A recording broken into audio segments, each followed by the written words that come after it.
23 April کو وزیر اعظم پاکستان عمران خان کی قیادت میں NCC کی جو میٹنگ ہوئی، جس میں یہ طے پایا گیا کہ کووڈ-19 کے SOP پر عمل درآمد کے لیے فوج کی خدمات دی جائیں۔ وہ فوج جو ہمیشہ سیلاب، زلزلہ اور آفات میں اپنے ملک اور قوم کے ساتھ کھڑی ہوئی، انہیں تمام صوبوں میں یہ ذمہ داری دی جائے۔ آج انٹیریئر منسٹری کی طرف سے نوٹیفیکیشن جاری کیا گیا ہے، جس کے تحت گلگت بلتستان بھی اور کشمیر بھی اور خیبر پختونخوا اور بلوچستان، پنجاب اور اسلام آباد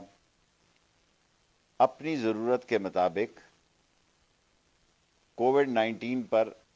عمل درآمد کرانے کے لیے پاک فوج کی خدمات لیں گے۔ سندھ اس میں ابھی شامل نہیں ہے، اور یہ ایک بڑا فیصلہ ہے کیونکہ ہمارے پڑوسی ملک ہندوستان میں 3.5-4 لاکھ روز کے کیسز ہو رہے ہیں، جہاں پر کہ شمشان گھاٹ اور قبرستان ایک ہو گئے ہیں۔ ایسے عالم میں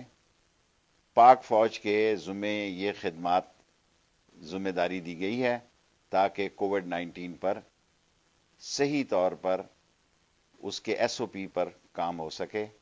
اور اس نوٹیفیکیشن کو آج وزارت داخلہ نے جاری کر دیا ہے۔